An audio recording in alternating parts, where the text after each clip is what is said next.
Bonjour.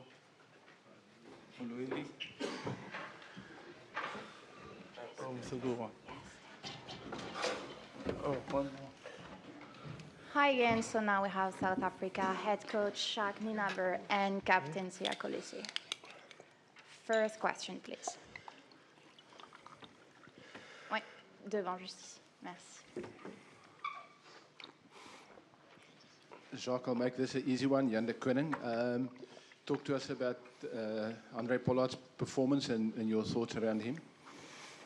Yeah, I think Andre, the important part is that he had 30 minutes at Premiership Cup level, which is a little bit below international, and tonight he got 50 minutes against a proper Tonga side that got better as the tournament went on, and I think they're a team that will just improve the more they play Tier 1 nations. We said in the beginning that they've got some players that have played for New Zealand, Australia.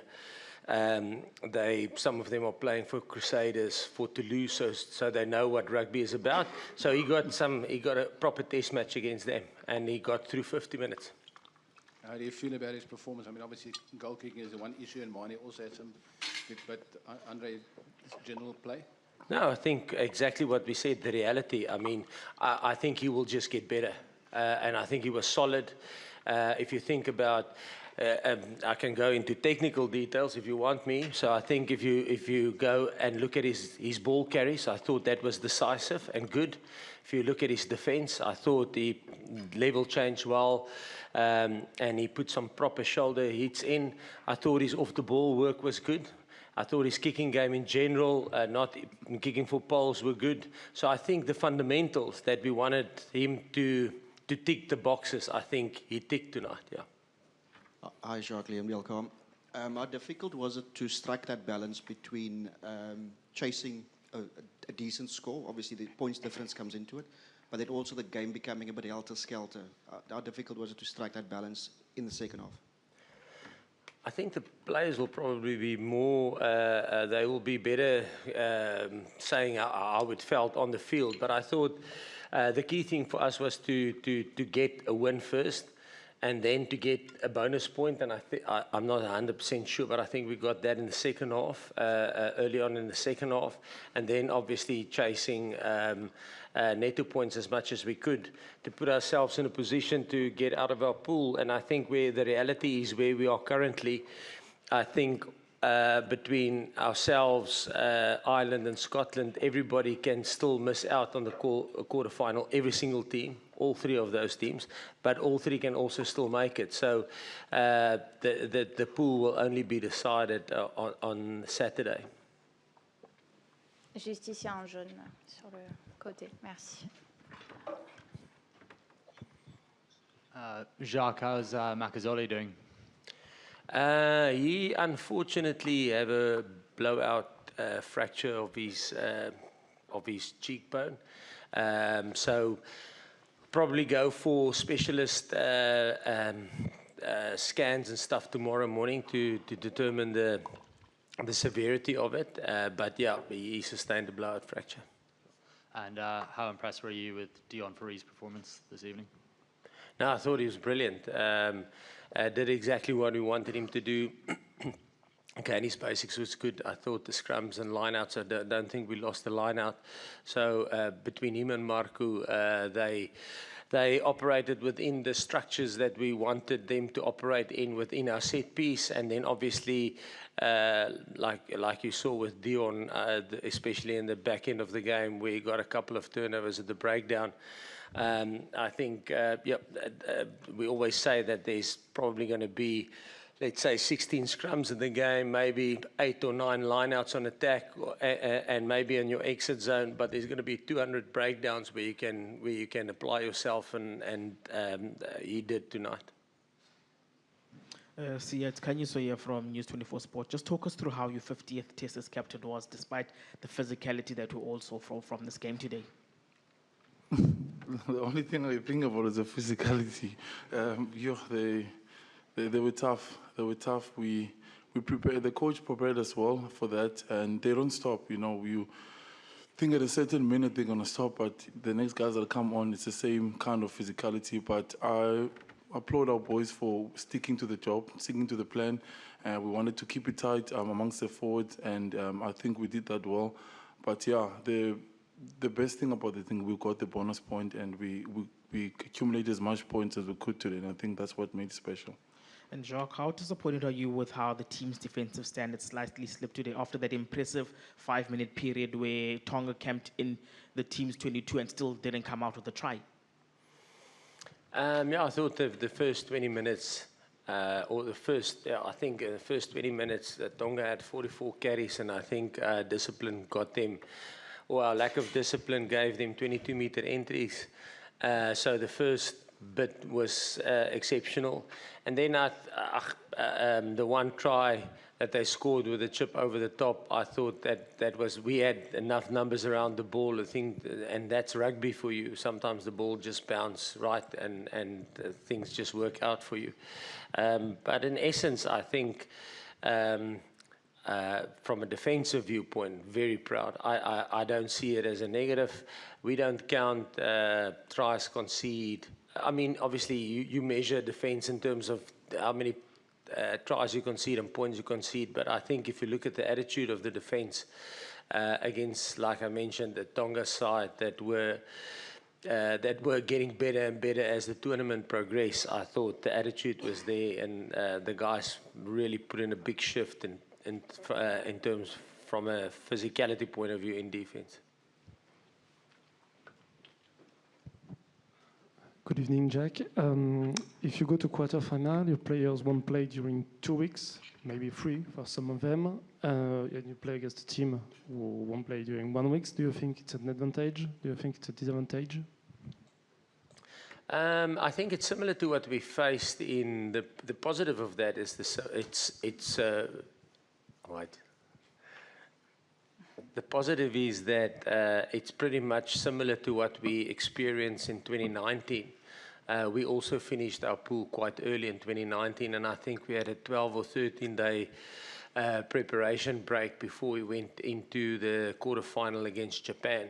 So it is something that we have done before as a group and as a team, and it worked out well for us back then. So our players now we'll give them off now for 2 to 3 days, and then we'll start preparing. And until we know what the outcome is of the pool and who we'll face, I think the other pool, the France-New Zealand pool, will only be determined on Friday night. So then we'll actually know, depending on where we finish in the next day, on the Saturday, we'll have a good idea of who will play. But I think in the first week now, give the guys some time off to get away from the game, get a little bit of a mental break, and then start focusing on things that we can do better. So internally focusing on us, on things that we must improve if we want to stay in this competition to the end. And then once we have clarity who will play, then we'll start focusing on the opposition. Non, le monsieur au fond là-bas, casquette, lunettes. Merci. Jacques, you mentioned how Tonga don't play a lot of games, and that's sort of been a narrative in this World Cup, the difference in the Tier 1 and the Tier 2 nations. As the head coach of a Tier 1 nation, what changes would you like to see? I mean, is that something that you think about, the obligation that the top teams have to the developing teams? No, not, it's a little bit, I probably would say, it's if I give a comment on that, it will be pure speculation, because I don't understand the schedules and how things work, so it's a lot more complex, and there's definitely somebody in World Rugby that runs that portfolio, and the comments I'll make will be just my opinion, and it won't be the truth. So he'll know the truth, or whoever's in charge of that. But I think World Rugby has done a lot for Tier 2 nations. I mean, if you just look at Uruguay's performance against France the other night, if you look at Fiji's performance, I think there's a lot of effort that World Rugby are putting into Tier 2 nations, which is a good thing. And Yeah, I think, yeah, from my side, we try and give as much as we can. If there's the opportunity to play against Tier 2 nations, it's always great. Unfortunately, we would have had, I think we would have had Georgia in 2020, but COVID took that away from us. So, yeah, it's always a good thing if we can play against tier 2 nations. But again, I think World Rugby is doing a great job in terms of that, and only they will know the answer to that question. I'll speculate. An easier one now. Can you sum up the team's performances in the group stage as a whole? Things you were happy with over the pool, things that you... Ours? Yes, yeah, yours, yeah. Yeah, I probably won't go into detail there because, I mean, that will be technically, we'll probably tell the opposition where we think we're weak and where we think we're strong. But I think there's certain things that we did pretty well, and there's certain things we wanted to rectify tonight. Some of them we got better at. Yeah, but some of them we still need to work on. Yeah, like I say, it would be mad for me to say, okay, listen, I think we are poor at goal kicking because tonight we weren't. But I mean, so some days we are, and that would give opposition an inside lane. Two last questions, please. First one here and second one here. Congratulations, Coach and Captain. Coach, how concerned are you about the 3 tries conceded this evening? Coming into the game, you guys had only conceded 3 tries in 9 Rugby World Cup matches. Yeah, look, that's probably Tonga. If they ask me, if you, I mean, yeah, Tonga is a team with the brilliance that they have, that they can create something out of nothing. And I thought, and that's the beauty of them, you know. So because they have quality players, like I said, a lot of them have played and represented New Zealand before, and have represented Australia before, so they understand what top international rugby is all about.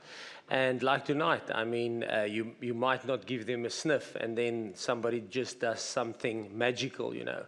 And sometimes when you concede tries, you don't necessarily have done anything wrong. They just did something incredibly brilliant. And sometimes you must just sit back and applaud it, because sometimes it's just good attack. You can't cover everything on a rugby field. I think if there was a try conceded because of a lack of attitude or a lack of work rate or a system error, yes, that's something we can do, we can improve on. But sometimes you just score tries and it's just a brilliant try. You just sit back and applaud it. And I think tonight Tonga has that ability to create something out of nothing. And last question, please. Jacques, en français. Comme vous l'avez dit, il n'y a rien de fait dans cette poule. Le match Irlande-Écosse sera décisif. Un scénario improbable fait que l'Écosse et l'Irlande peuvent s'arranger pour sortir de la poule. Est-ce que vous pouvez y croire à ça?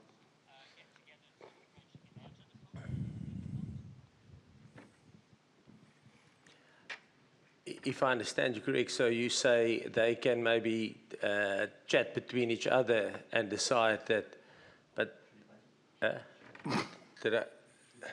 Le micro, s'il te plaît, comme ça la traduction sera faite, merci. Je ne dis pas ça, je dis est-ce que vous pouvez croire à ce scénario improbable?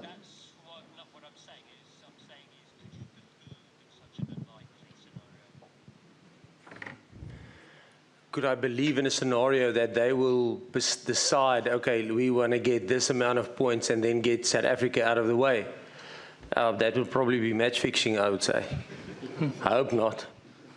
Rugby is clean. We wear those T-shirts, so hopefully not, because that would be extremely disappointed, don't you think?